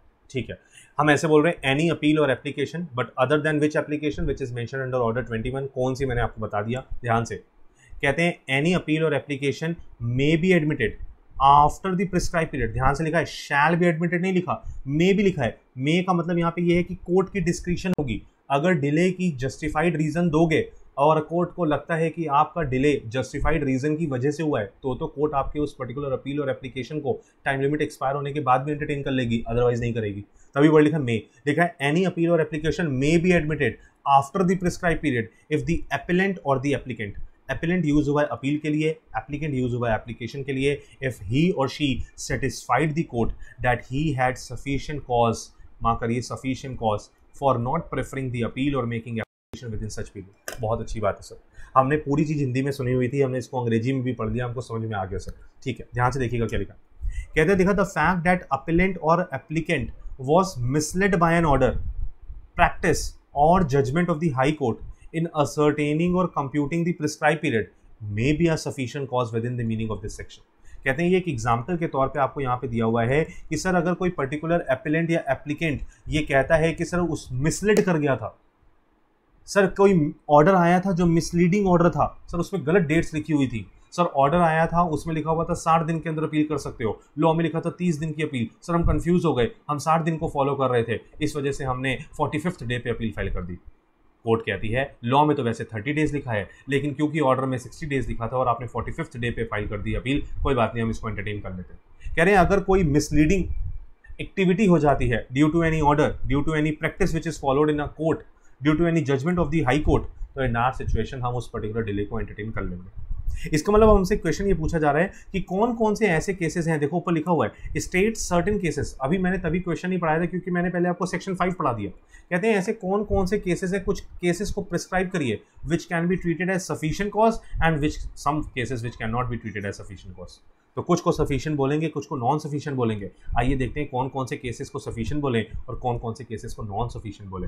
देखते हैं। कहते लिखा अच्छा हम लिस्ट नहीं बना सकते, हम एक फाइनल लिस्ट नहीं तैयार कर सकते कि ये सारे कॉज सफिशिएंट होंगे, ये सारे कॉज नॉन सफिशिएंट। सर ये एक डिस्क्रिशनरी पावर है, सर कोर्ट देखेगी हर सिचुएशन में, हर केस में एक अलग मैटर हो सकता है। तभी देखो मैंने एक लास्ट पैराग्राफ लिखा, पहले मैं आओ वही पढ़ा देता हूँ। देखो यहाँ पे क्या लिखा है, क्या लिखा, the test of sufficient cause is purely an individualistic test. Individualistic test का मतलब है कि हर इंडिविजुअल केस में अलग तरीके से फैक्ट्स को देखा जाएगा, हर केस की सिचुएशन को एनालाइज किया जाएगा, फिर डिसाइड किया जाएगा कि क्या उस पर्टिकुलर केस में डिले का रीजन जस्टिफाइड है या नहीं। कहते लिखा it is not an objective test. कहते हैं ये मेन कोई ऑब्जेक्टिव नहीं है, हम किसी एक पर्टिकुलर लिस्ट के थ्रू नहीं पता कर सकते कि ये कॉज सफिशिएंट है या नहीं। कहते therefore no two cases can be treated alike. इसका मतलब दो केसेस को हम सिमिलरली डील नहीं कर सकते, हर केस की अलग सिचुएशन हो सकती है। The statute of limit has left the concept of sufficient cause delightfully undefined, thereby leaving to the court a well-intended discretion to decide the individual case whether certain circumstances exist establishing sufficient cause or not। कहते हैं इसीलिए limitation act ने पूरी तरीके से पूरी की पूरी पावर किसके ऊपर छोड़ दी है। सर लिमिटेशन एक्ट ने सफिशिएंट कॉज को एक्सप्लेन ही नहीं किया, उसके एक्सप्लेनेशंस को दिया ही नहीं, क्योंकि उसने हर सफिशिएंट कॉज को कोर्ट के ऊपर छोड़ दिया। अगर कोर्ट को लगता है कि सफिशिएंट कॉज है तो वो डिले को कंडोन कर दे, सिर्फ अपील और एप्लीकेशन के केस में, सूट के केस में नहीं। बिल्कुल ठीक बात है सर। कहते हैं there are no categories of sufficient cause. कहते हैं अगर हमसे कोई पूछे कि what are the different types of sufficient cause, हम नहीं बता सकते। कहते हैं the categories of sufficient cause are never exhausted. कह रहे हैं जो सफिशिएंट कॉज की लिस्ट होगी वो नेवर एंडिंग है, उसमें बहुत सारे रीजन ऐड हो सकते हैं। Each case spells out a unique experience to be dealt with by the court as such.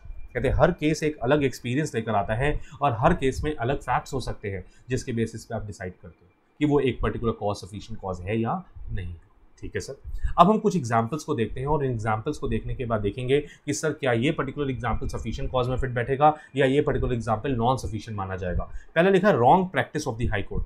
कहते हैं सर हाई कोर्ट ने एक गलत प्रैक्टिस फॉलो की हुई है और उस गलत प्रैक्टिस की फॉलो करने की वजह से टाइम लिमिट एक्सपायर होने के बाद मैटर एंटरटेन किया जा रहा है, तो क्या ये अलाउड होना चाहिए? यस। क्या लिखा देखिए ध्यान से, कहते हैं wrong practice of the high court which misled the appellant or his counsel, counsel मतलब वकील, is not filing the appeal should be regarded as sufficient cause under section 5। कहते हैं अगर रॉन्ग प्रैक्टिस है किसकी? हाई कोर्ट की। Sir high court की गलत प्रैक्टिस फॉलो की जा रही है। हाई कोर्ट ने एक ऐसा रास्ता निकाला हुआ है जिस रास्ते के थ्रू टाइम लिमिट के बाद अगर हम अपील फाइल कर रहे हैं, और सर लॉ में तो अलग लिखा था लेकिन प्रैक्टिस गलत फॉलो हो रही थी बाय द हाई कोर्ट, और हाई कोर्ट की गलत प्रैक्टिस फॉलो करने की वजह से सर डिले हो गई। इस वजह से सर हम ऐसे बोलते हैं कि कोई बात नहीं, हम आपको अलाउ कर देंगे। लाइक जैसे मैंने आपको बोला कि हाई कोर्ट ने कोई ऑर्डर पास किया और उसमें लिख दिया कि आपके पास अपील फाइल करने का टाइम है 45 डेज। अब जजमेंट में खुद लिखा हुआ है कि 45 डेज का टाइम है। पार्टी मान लीजिए 45 डेज का टाइम दे दिया जजमेंट में, और ऑर्डर में लिख दिया कि 45 डेज का टाइम है, आप अपील फाइल करना चाहें तो कर लीजिएगा। अब पार्टी ने 36th डे पे अपील फाइल कर दी। सो जब 36 डे पे अपील फाइल हुई तो मैटर एंटरटेन नहीं किया जा रहा है, क्योंकि कह रहे हैं लॉ में लिखा था 30 दिन के अंदर अपील फाइल होनी चाहिए थी। पार्टी कह रही है सर हाईकोर्ट ने तो बोला था 45 डेज, हमने लॉ को ध्यान ही नहीं दिया, क्योंकि साफ साफ लिखा हुआ था जब हाईकोर्ट ने मेंशन किया था 45 डेज में, ये देखिए लिखित में दिया है उन्होंने 45 डेज में अपील फाइल कर लीजिएगा, और सर इसीलिए हमने 36 डे पे कर ली। तो सर हमारी तो कोई गलती नहीं, मैटर एंटरटेन हो जाएगा, क्योंकि यहाँ पे गलत प्रैक्टिस फॉलो की जा रही थी बाय हाईकोर्ट। ठीक है सर। सेकेंड नंबर पे लिखा, sir in certain cases mistake of counsel may be taken into consideration in condonation of delay, but such mistake must be bona fide. कहते हैं अगर गलती हो जाए काउंसिल से, एडवोकेट से गलती हो जाए, सर ध्यान से सुनिएगा, दो अलग अलग बातें हैं, ध्यान से सर। काउंसिल ने हम ऐसे बोलते हैं सर, जिसने अपील फाइल करनी थी, जो एपेलेंट था, उसने अपने काउंसिल को बोला कि आप अपील फाइल कर दीजिएगा with in due time limit. ठीक है सर।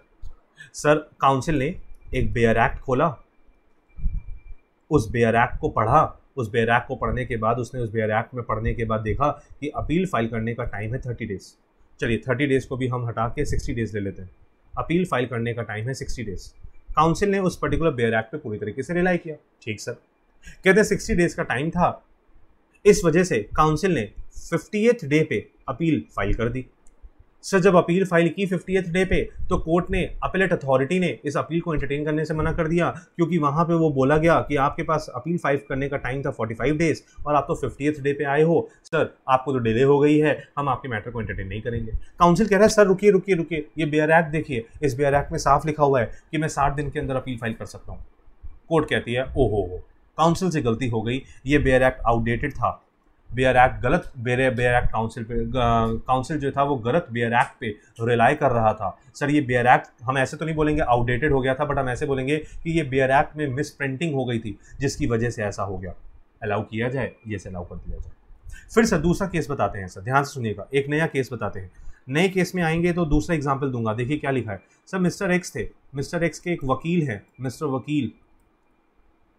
वकील ने मिस्टर एक्स को बोला, अरे मिस्टर एक्स टेंशन क्यों लेते हैं, आपके अगेंस्ट डिसीजन आया, कोई बात नहीं, हम अपील फाइल करेंगे अपर कोर्ट में। मिस्टर एक्स ने बोला, मिस्टर वकील हम तो पढ़े लिखे हैं नहीं, हमको बताइए कितने दिन के अंदर अपील फाइल करनी होती है। मिस्टर वकील ने बोला, अरे अभी हमारे पास 90 दिन है मिस्टर एक्स, हम अपील फाइल कर देंगे। ठीक सर। मिस्टर एक्स तो शांति से बैठ गए, क्योंकि मिस्टर एक्स कहते हैं हमको तो कानून की नॉलेज है नहीं, हमने मिस्टर वकील पे रिलाई किया, मिस्टर वकील ने हमसे बोला 90 दिन के अंदर अपील फाइल करनी है, मिस्टर वकील कर देंगे, हमने उनकी बात मान ली। सर अभी 40 डेज हुए हैं, कितने डेज हुए हैं? 40 डेज। मिस्टर एक्स किसी एक पार्टी में गए और उस पार्टी में वो एक नए वकील से मिले, मिस्टर न्यू वकील। उन्होंने मिस्टर न्यू वकील से एक छोटी सी राय मांग ली कि मिस्टर न्यू वकील बताइए हमको अपील फाइल करनी है, क्या ठीक रहेगा डिसीजन। मिस्टर न्यू वकील ने जब सारे फैक्ट्स को पढ़ा तो मिस्टर न्यू वकील कहते हैं, अरे मिस्टर एक्स आपसे तो गलती हो गई, 30 दिन के अंदर अपील फाइल करनी होती है, किस गलत वकील ने आपको 90 दिन का टाइम बता दिया। मिस्टर एक्स कह रहे हैं हमको तो पता नहीं, हमारे तो मिस्टर वकील थे जिन्होंने 90 दिन का टाइम बताया था, हम तो उसी 90 दिन में अभी जी रहे थे। नए वकील ने, मिस्टर न्यू वकील ने बोला, मिस्टर एक्स आपसे गलती हो गई है, बिना डिले के तुरंत अपील फाइल करिए, 40 दिन हो चुके हैं आपको, 30 दिन के अंदर अपील फाइल होनी चाहिए थी, किस गलत वकील ने आपको 90 दिन का टाइम बता दिया। सर मिस्टर एक्स ने इस नए वकील को रिक्वेस्ट की कि न्यू वकील आप ही हमारी अपील फाइल कर दो ना। न्यू वकील ने तुरंत अगले दिन 41st डे पे ही अपील फाइल कर दी। सर वैसे तो कोर्ट इस पर्टिकुलर मैटर को एंटरटेन नहीं करेगा, क्योंकि सच में अपील का टाइम पीरियड 30 डेज था, लेकिन सर यहाँ पे एडवोकेट की गलती की वजह से, कौन सा एडवोकेट? मिस्टर वकील की गलती की वजह से सर यहाँ मिस्टर एक्स अपील फाइल नहीं कर पाया था। सर यहाँ पे क्या जस्टिफाइड ग्राउंड है? हाँ सर जस्टिफाइड ग्राउंड है। तभी देखिए लिखा था in certain cases mistake of counsel can be condone. Second number लिखा wrong advice given by advocate can give rise to sufficient cause, जैसे हमारे केस में होगा। ठीक सर, समझ में आ गई बात। कह रहे sir mistake of law in establishing or exercising the right given by law may be considered as sufficient cause. कह रहे हैं sir mistake of law, sir law में ही कुछ गलत प्रोविजन दिया हुआ था, कंफ्यूजिंग प्रोविजन दिया हुआ था। हम ऐसे बोल सकते हैं एक ऐसा प्रोविजन दिया हुआ था जो एम्बिगुअस था। कैसा था? एम्बिगुअस। सर एम्बिगुअस प्रोविजन की वजह से गलती हो गई। अगर ये यहाँ पर क्लियर प्रोविजन दिया होता तो कोई गलती नहीं होती। सर क्या यहाँ पे हम सफिशिएंट कॉज मान सकते हैं डिले को? बिल्कुल मान सकते हैं। लेकिन सर लिखा है however ignorance of law is not excuse. Sir party ये कह सकती है सर हम तो कानून पढ़ते नहीं थे, हमको पता नहीं। वकील कह रहे सर हमने ध्यान नहीं दिया। ये गलत है। सर आपने लॉ को इग्नोर किया, ये कोई एक्सक्यूज नहीं है। Nor the negligence of the party or the legal adviser constitutes a sufficient cause. अगर नेग्लिजेंस दिखा रहा है वकील ने टाइम पीरियड को पढ़ा ही नहीं, तो भैया लॉ में साफ लिखा था 30 दिन के अंदर अपील फाइल करो। तुम वकील किस बात के जब तुमने कानून नहीं पढ़ा? गलत बात है। हम आपके मैटर को एंटरटेन नहीं करेंगे, बिल्कुल नहीं करेंगे। अच्छा पार्टी को पता था कि 30 दिन के अंदर अपील फाइल करनी चाहिए, वकील ने बोला कोई नहीं छोड़ो ना, सफिशिएंट कॉज का प्रोविजन है, 35th डे पे फाइल करेंगे। अगर तुमसे पूछे तो बोल देना हमने लॉ पढ़ा नहीं हुआ है। कोर्ट कहेगा पार्टी तुमने लॉ नहीं पढ़ा, वकील ने तो पढ़ा है, वकील ने क्यों नहीं तुमको राय दी? गलत बात है। सफिशिएंट कॉज का प्रोविजन हम इन्वोक नहीं करेंगे। ठीक है। कहते हैं फिर लिखा इम्प्रिजमेंट ऑफ द पार्टी। कहते हैं जिस पर्टिकुलर पार्टी को सूट फाइल करना है सर वो जेल में है, वो इस वजह से सूट फाइल नहीं कर पा रहा क्योंकि वो जेल में है। क्या ये सफिशिएंट कॉज है? यस। कहते हैं सीरियस इलनेस, सर जिस पार्टी को सूट फाइल करना था सर उसका कोई रिप्रेजेंटेटिव नहीं है, कोई एजेंट नहीं है, उसको खुद ही सूट फाइल करना था और सर उसकी तबीयत बहुत खराब थी, वो सीरियस इलनेस से सफर कर रहा था, मेडिकल सर्टिफिकेट सब प्रूफ के तौर पर हमारे पास हैं। क्या ये सफिशिएंट कॉज है? Yes, it can be sufficient cause. क्या लिखा time taken for obtaining certified copies of the decree. Sir order आ गया था कोर्ट का, जजमेंट की कॉपी आने में टाइम लग गया। सर 30 दिन का टाइम था, ये 30 दिन अभी हम पढ़ेंगे, स्टार्ट होंगे कॉपी मिलने के बाद से। जब कॉपी मिल जाएगी वहां से स्टार्ट होंगे सर। लेकिन अगर अनड्यू डिले हुई है कोर्ट की तरफ से क्योंकि उसने डिक्री की कॉपी नहीं दी, जजमेंट की कॉपी नहीं दी, जिसकी वजह से वो अपील फाइल नहीं हो पा रही थी, it is a sufficient ground. लेकिन सर हम ऐसे बोले कि कोर्ट तो कॉपी देने को तैयार था, पार्टी कॉपी लेने जा ही नहीं रही थी। सर अब ये तो गलती पार्टी की है, यहाँ पे डिले कंडोन नहीं होगी। ठीक sir. Non availability of the file of the case to the state counsel. ओहो ये तो बहुत अच्छी बात है, पढ़ो जरा केस। कहते हैं लॉयर कह रहा है सर हमको फाइल ही नहीं मिल रही थी पार्टी के, हमारे पास तो सर बहुत सारे क्लाइंट थे, हाँ पता नहीं सर मिस्टर एक्स की अपील फाइल करनी थी, हम मिस्टर एक्स की फाइल को ढूंढ रहे थे अपने ऑफिस में, कहीं फाइल मिल ही नहीं रही थी जिसकी वजह से डिले हो गई सर। जैसे ही फाइल मिली हमने सूट फाइल कर दिया। कोर्ट कहती है मजाक समझ रखा है क्या? इतने भी तुम्हारे पास कौन से क्लाइंट हैं, और अगर हैं भी तो उतने क्लाइंट लो ना जितने क्लाइंट का काम संभाल सकते हो। बताओ फाइल नहीं मिल रही, this can be a sufficient cause? बिल्कुल नहीं है, ये कोई सफिशिएंट कॉज नहीं है। फिर लिखा एलिमेंट ऑफ फादर। सर एक ये केस हुआ था जहाँ पे एक केस में एक फादर है और उसकी एक बेटी है। फादर की तबीयत बहुत ख़राब है, बेटी कह रही है सर मैं अपने पापा की देखभाल कर रही थी जिसके वजह से वकील के पास नहीं जा पा रही थी। जैसे ही पापा की थोड़ी तबीयत ठीक हुई मैं वकील के पास गई, तुरंत हमने अपील फाइल कर दी। सर हमारे मैटर को एंटरटेन किया जाए? क्या किया जाएगा? येस किया जाएगा। ठीक है। तो ये कुछ केसेस थे जहाँ पे हमने देखा कि कुछ केसेस सफिशिएंट कॉज हो सकते हैं और कुछ सफिशिएंट कॉज नहीं भी होते। बहुत अच्छी बात है। आगे बढ़ते हैं सर, नेक्स्ट क्वेश्चन पे आते हैं। सर सेक्शन 19 पढ़ते हैं, ये क्या है सर? आओ देखते हैं। कहते हैं वैसे सेक्शन 18 भी होता है इसी के रिगार्डिंग, लेकिन अभी सेक्शन 18 हम इस क्लास में नहीं पढ़ेंगे, वो नेक्स्ट क्लास में पढ़ेंगे। अभी सेक्शन 19 के बारे में डिस्कशन करते हैं। एग्जाम्पल लेते हैं सर, एग्जाम्पल लेते हैं। इस एग्जाम्पल के थ्रू आपको बहुत अच्छी तरीके से समझ में आएगा। एग्जाम्पल मैंने इसी आंसर में दिया भी हुआ है। चलो पहले देखते हैं। कहते हैं सर मिस्टर एक्स है, मिस्टर एक्स ने 5,000 रुपये उधार दिए हैं टू मिस्टर वाई। बहुत अच्छी बात सर, हम ऐसे बोल रहे हैं सर मिस्टर एक्स ने 5,000 रुपये उधार दिए हैं किसको? मिस्टर वाई को। ठीक सर। मिस्टर वाई ने बोला मिस्टर एक्स हम 3 महीने के अंदर ये पैसा लौटा देंगे। मिस्टर एक्स ने बोला चलो ठीक है तुम 3 महीने के अंदर लौटा देना, अगर 3 महीने के अंदर नहीं लौटाया तो 10% के हिसाब से ब्याज लगेगा, इंटरेस्ट लगेगा पर एनम। मिस्टर वाई ने बोला ठीक है तुम मिस्टर एक्स हम पे भरोसा करो, हम तुमको 5,000 रुपये हमको तुम उधार दे दो, अगर वैसे तुम 3 महीने के अंदर ही लौटा देंगे, चलो हम तुम्हारी इस कंडीशन को भी मानते हैं कि अगर 3 महीने के अंदर नहीं लौटाया तो 10% के हिसाब से ब्याज देंगे जितनी भी डिले होगी। ठीक सर। सर 3 महीने हो गए, 3 मंथ्स पास्ट, मिस्टर वाई ने कोई पैसा नहीं लौटाया। सर 3 महीने खत्म होने के बाद मिस्टर एक्स के पास राइट आ गया कि वो सूट फाइल कर सकता है, सूट फाइल कर सकता है, फाइल कर सकता है, किया नहीं है, लिखा है कर सकता है अगेंस्ट मिस्टर वाई, क्योंकि कॉज ऑफ एक्शन अराइज हो गया। मिस्टर वाई ने 3 महीने का वादा किया तो 3 महीने हो गए, कॉज ऑफ एक्शन अराइज हो गया। कहते हैं सर ये ओरल डेट है। कैसा डेट है? Oral debt. लिमिटेशन एक्ट का शेड्यूल पढ़ेंगे तो ओरल डेट में 3 साल का टाइम है। लिमिटेशन टाइम पीरियड जो दिया हुआ है वो कितना दिया हुआ है, 3 साल। अब ध्यान से मेरे केस को समझिएगा। सर मिस्टर एक्स ने मिस्टर वाई को 5,000 रुपये उधार दिए, बिल्कुल दिए, 3 महीने का वादा हुआ था, मिस्टर वाई ने किया था कि वो 3 महीने के अंदर पैसा लौटाएगा, नहीं लौटाया, मिस्टर एक्स सूट फाइल कर सकता था। ध्यान से सुनिएगा सर, 2 साल और 6 महीने हो चुके हैं, इस 3 महीने खत्म हुए भी अभी कितना टाइम हो गया, 2 साल 6 महीने हो गए हैं सर, मिस्टर एक्स ने कोई सूट फाइल नहीं किया। क्या मैं बोल दूं अभी भी 6 महीने हैं, मिस्टर एक्स सूट फाइल कर सकता है? यस, बिल्कुल है, बिल्कुल है, बिल्कुल है। लेकिन सर 2 साल 6 महीने के बाद मिस्टर वाई मिस्टर एक्स से मिले और बोले मिस्टर एक्स, ओ हो, हमको तो ध्यान ही नहीं था कि हमने तुमसे उधार लिया हुआ है, हम तो तुमको भूल ही गए थे कि हमने तुमसे उधार लिया हुआ है। चलो ऐसा करो, अभी मैं तुमको 5,000 तो नहीं दे रहा, अब तुम हमको मिल ही गए हो, तो ये लो 1,000 रुपये रख लो, उस लोन अमाउंट को 1,000 रुपये से कम कर देना, अभी तुमको मैं ब्याज भी दूंगा, क्योंकि हम लोगों ने डिसाइड किया था कि ब्याज भी देना है। मिस्टर एक्स ने रिटर्न में एक्नॉलेजमेंट दे दी कि हाँ मिस्टर वाई तुमने मेरे को 1,000 रुपये दिए हैं। अब मेरी बात को ध्यान से समझिए सर, ये जो 1,000 रुपये दिए हैं ये 2.5 साल के बाद दिए हैं। कब दिए हैं? After 2.5 years, after 2 years 6 months। बिल्कुल ठीक बात है सर, ये कब दिए हैं? After 2.5 years। बिल्कुल ठीक बात है। अब सर सेक्शन 9 कहता है कि अगर ऐसी सिचुएशन अराइज हो गई जहां पार्ट पेमेंट मिली है, जहां क्या मिली है? Part payment. फुल पेमेंट तो मिल जाती तो काम ही खत्म हो जाता, कैसी मिली है? Part payment. रिटर्न में एक्नॉलेजमेंट भी दे दिया है कि हाँ हमको 1,000 रुपये मिले हैं, उसके रिगार्डिंग रिटर्न में एक्नॉलेजमेंट भी दे दिया गया है। बिल्कुल ठीक बात है सर। जब आपने ये 1,000 रुपये दिए, कब दिए सर? 2.5 साल के बाद जब दिए होंगे, वहाँ से fresh limitation time period start हो जाएगा। Fresh limitation time period start हो जाएगा। कितना sir? Sir original limitation time period कितना था? 3 साल। फ्रेश आपको 3 साल मिल जाएंगे। ओ हो, सेक्शन 19 ये कहता है। हाँ सर, ये तो बहुत अच्छा प्रोविजन है सर। आइए देखते हैं क्या लिखा हुआ है। नहीं समझ में आया हो तो पीछे जाके एक बार और एग्जाम्पल को पढ़ लीजिएगा, फिर से पढ़िए, ध्यान से देखिए क्या लिखा है। क्वेश्चन पढ़िए, when does the payment of interest or part payment of principal amount by the debtor extend the period of limitation.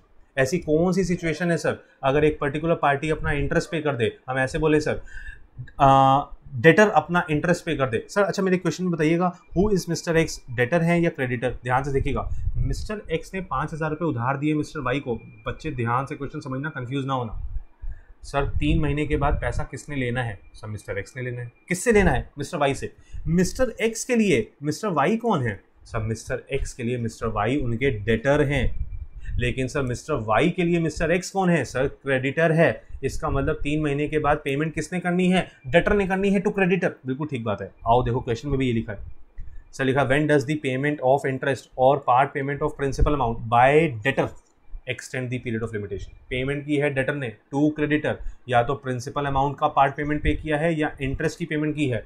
Return acknowledgement दे दी है क्रेडिटर ने टू डेटर कि हाँ मैंने अमाउंट रिसीव किया है। इन दिस सिचुएशन क्या fresh limitation time period start हो जाएगा? सेक्शन 19 यही कहता है। और पढ़ दो, देखो क्या लिखा। कहते लिखा where payment on account of a debt, payment हो रही है on account of a debt, हमारे केस में भी डेट था, और of interest on a legacy. Interest on a legacy का मतलब है लोन लिया था पापा ने, पापा के जाने के बाद चुका रहा है बेटा। ठीक है sir. Where payment on account of a debt or interest on a legacy is made, ध्यान से, before the expiration of the prescribed period. हमारे केस में लिमिटेशन टाइम पीरियड था 3 साल, पेमेंट हुई थी 1,000 की 2.5 साल के अंदर with in limitation time period. अगर सर पेमेंट हुई होती 3.5 साल के बाद 1,000 रुपये की, सेक्शन 19 में आप फॉल ही नहीं करते, क्योंकि आपने जो 1,000 रुपये की पेमेंट रिसीव की है लिमिटेशन टाइम पीरियड एक्सपायर होने के बाद की है। अब आपको फ्रेश टाइम पीरियड का कोई बेनिफिट नहीं मिलेगा। ध्यान रखिएगा, जो येलो कलर से हाईलाइट किया है बहुत इंपॉर्टेंट है। क्या लिखा? When payment on account of a debt or on account of interest on a legacy is made, कौन पेमेंट करेगा? By debtor. किसको करेगा? To creditor. Before the expiration of the prescribe period. कौन सा सर प्रिस्क्राइब पीरियड यहाँ पे? Sir ये prescribe period है लिमिटेशन टाइम पीरियड। कौन सा time period? Limitation time period. बहुत अच्छी बात है सर। आओ ध्यान से वापस से पढ़ो। कह रहे हैं बाय द पर्सन, पेमेंट कौन कर रहा है? By the person liable to pay the debt or legacy or by his agent duly authorised in this behalf. Sir या तो पेमेंट खुद डेटर कर दे या उसके बिहाफ पे जो लेगेसी मतलब हम ऐसे बोल रहे हैं पापा का डेट अगर बेटा चुका रहा है तो बेटा कर दे, और by his agent duly authorised in this behalf. अगर ऐसा कर देता है तो अ fresh period of limitation shall be computed. किस दिन से? From the time when the payment was made. बहुत अच्छी बात है। Fresh limitation time period start हो जाएगा कब से, जिस दिन पेमेंट हुई थी। हमारे केस में बिल्कुल एग्जैक्टली डिट्टो सेम ऐसे ही हुआ था सर। ठीक सर, आगे बढ़ते हैं। एग्जाम्पल में तुमको इस क्वेश्चन में एग्जाम्पल पढ़ाऊंगा नहीं, खुद पढ़ लोगे आप, क्योंकि बिल्कुल डिट्टो सेम है जैसे मैंने आपको बताया है। देखो क्या लिखा है, section 19 provides for the computation of the period of limitation, ध्यान से, when a payment on account of debt or of interest on legacy is made to attract the operation of section 19, two conditions are essential.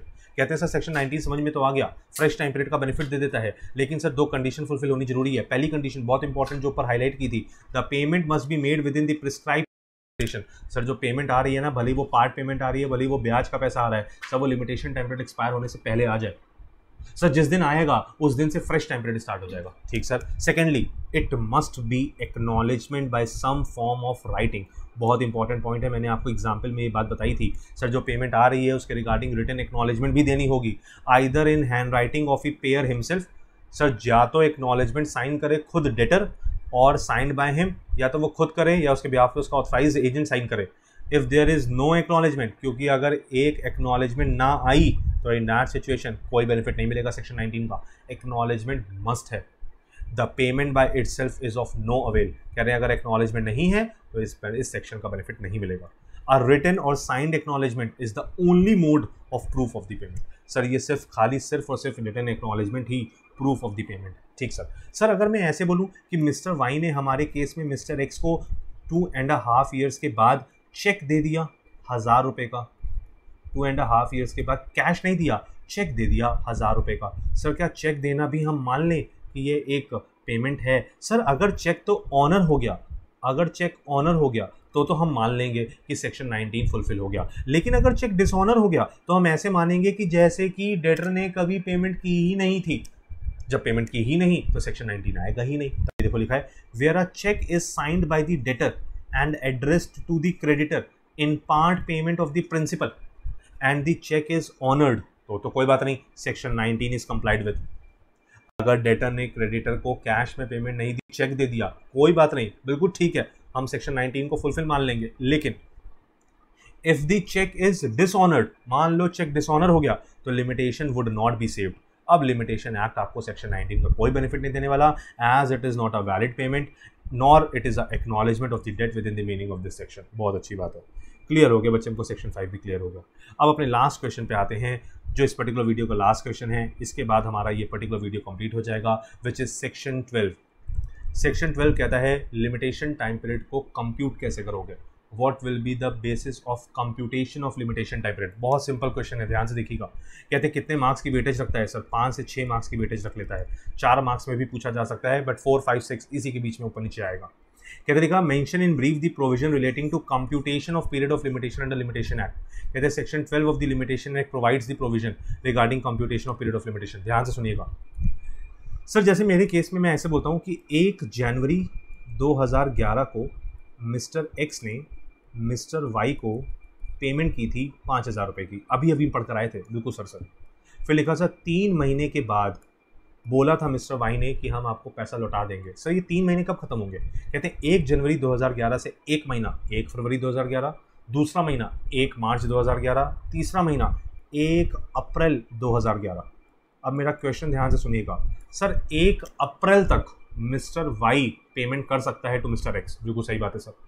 Sir जो limitation time period start होगा, क्या वो 1 अप्रैल से ही start हो जाए या 2 अप्रैल से स्टार्ट हो? कहते हैं 2 अप्रैल से स्टार्ट हो। कहाँ लिखा है? सेक्शन 12 सब सेक्शन 1 में देखो लिखा है।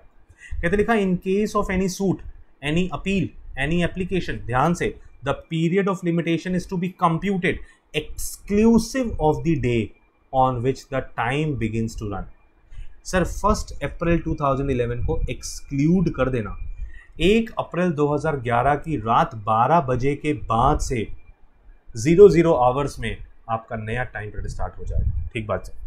Exclusive of the day on which the time begins to run, that is the day from which such period is to be reckoned shall be excluded.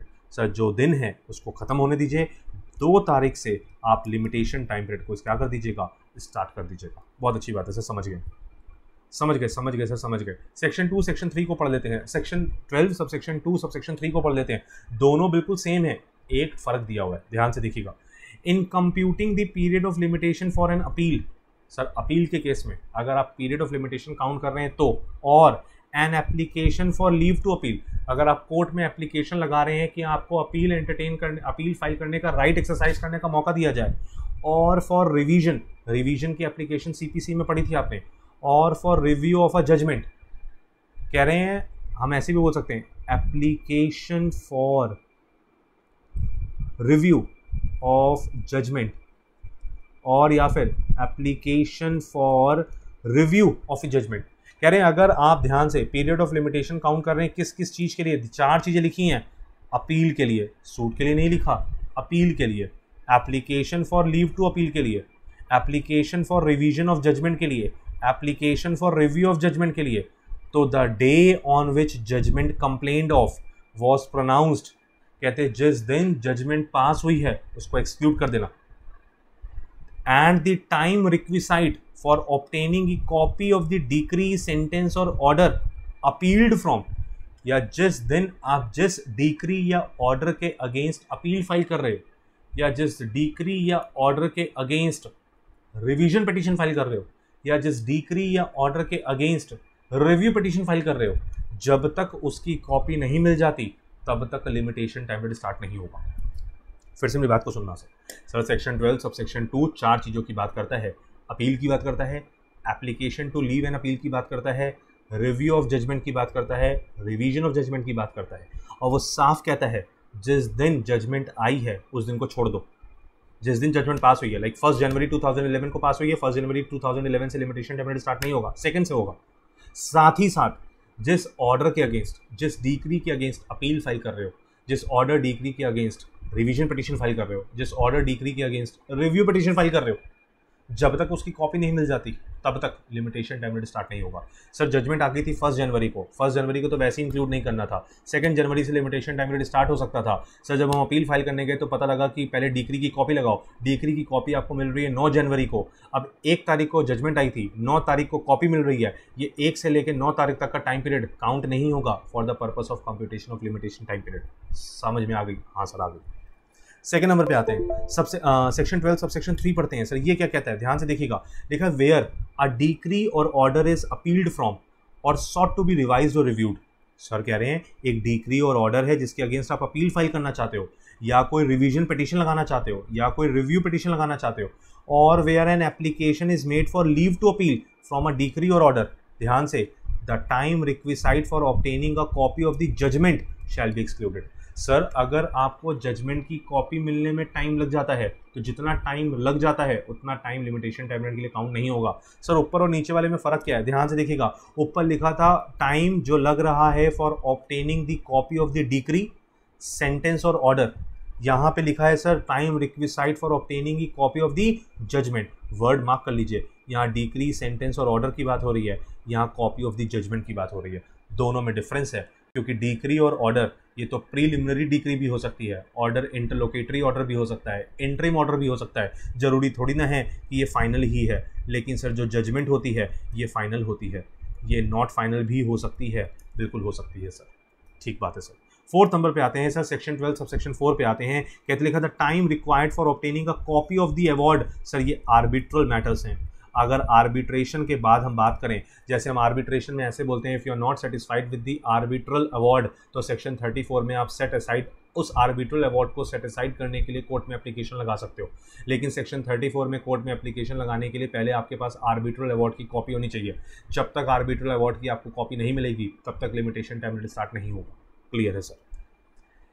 Sir इसका मतलब अगर हम सेक्शन 12 सब सेक्शन 1, 2, 3, 4 को पढ़ें तो हमको ये बताता है कि लिमिटेशन टाइम पीरियड कब से स्टार्ट होगा। बिल्कुल सही बात है sir. This section is the first of the section providing for exclusion of time in computing the period of limitation given in the schedule to the act. ये अपने आप में पहला सेक्शन है जो हमको ये बोलता है कि किस टाइम पीरियड को आप लिमिटेशन टाइम पीरियड के लिए काउंट नहीं करोगे। This section applies to suits, appeals as well as application. जैसे सेक्शन 5 था doctrine of sufficient cause, sir वो सिर्फ और सिर्फ अपील और एप्लीकेशन पर अप्लाई होता था, लेकिन सेक्शन 12 सूट, अपील, एप्लीकेशन सब पर अप्लाई होगा। अगर इन शॉर्ट अगर हम बात करें तो सर साफ लिखा है the following period shall be excluded while calculating the period of limitation for an appeal, for application, for revision, review or for leave to appeal. कौन कौन सा time? The day on which the period begins to run. Sir जिस दिन order pass हुआ है, decree pass हुई है, judgement आई है, उसको छोड़ दो। The day on which the judgment was pronounced, ठीक। The time requisite for obtaining a copy of the decree, sentence or order, ये लिखा हुआ था सब सेक्शन 2 में। और लिखा है the time requisite for obtaining a copy of judgment, ये लिखा हुआ है सबसेक्शन 3 में, बिल्कुल क्लियर बात है सर, हम एक्सक्लूड कर देंगे। लेकिन सर अगर हम ऐसे बोलें कि सर कॉपी वैसे तो कोर्ट हमको टाइम पे दे रहा था, हमारी खुद की डिले की वजह से हमको कॉपी नहीं मिली, तो कोर्ट कहता है फिर हम आपको एक्सटेंशन का बेनिफिट नहीं देने वाले। अगर आपकी खुद की गलती की वजह से आप कॉपी रिसीव नहीं कर रहे तो in that situation limitation time period तब से स्टार्ट हो जाएगा जिस दिन हम मान लेंगे कि कोर्ट ने आपके लिए कॉपी पब्लिक कर दी थी, आप नहीं लेने गए थे। तो अगर आपकी अननेसेसरी डिले की वजह से कॉपी नहीं मिल रही तो इसका मतलब ये ना सोचेगा कि सेक्शन 12 आपको बेनिफिट दे देगा। तभी देखो नीचे लिखा हुआ है the delay caused by the carelessness or negligence of the party in applying for a copy or in paying the money required for making the copy, it cannot be excluded from competition। Sir जब आप court से copy मांगते हो तो court एक fees लेती है, आप फीस नहीं दे रहे, इसकी वजह से आपको कॉपी नहीं मिल रही, या आपकी खुद की केयरलेसनेस की वजह से आप कॉपी के लिए अप्लाई ही नहीं कर रहे, तो कोर्ट कहती है अब हम आपको सेक्शन 12 में आए दिए हुए बेनिफिट का कोई मौका नहीं देने वाले, कोई बेनिफिट नहीं मिलेगा। चलो, तो यहाँ पे हमारी आज की वीडियो कंप्लीट होती है बच्चे। ये हम लोगों ने कुछ क्वेश्चंस थे अराउंड, हम लोगों ने like 6 questions I think so हम लोगों ने डिस्कस कर लिए हैं। स्टार्टिंग से अगर हम बात करें तो बहुत अच्छे अच्छे क्वेश्चन हमारे डिस्कस हो गए हैं जो आपको एग्जाम में शायद प्रॉब्लम दे सकते हैं आंसर लिखने में, लेकिन अब मेरे को लगता है आपको कोई दिक्कत नहीं होने वाली। तो that is all for this particular video. Hopes आपको मजा आया होगा, शेयर करिए और बच्चों के साथ भी इस पर्टिकुलर वीडियो को, जिससे उनको भी समझ में आए कि किस तरीके से आंसर्स को फ्रेम करना है। तो that is all for this particular day. Enjoy your day, goodbye, bye bye.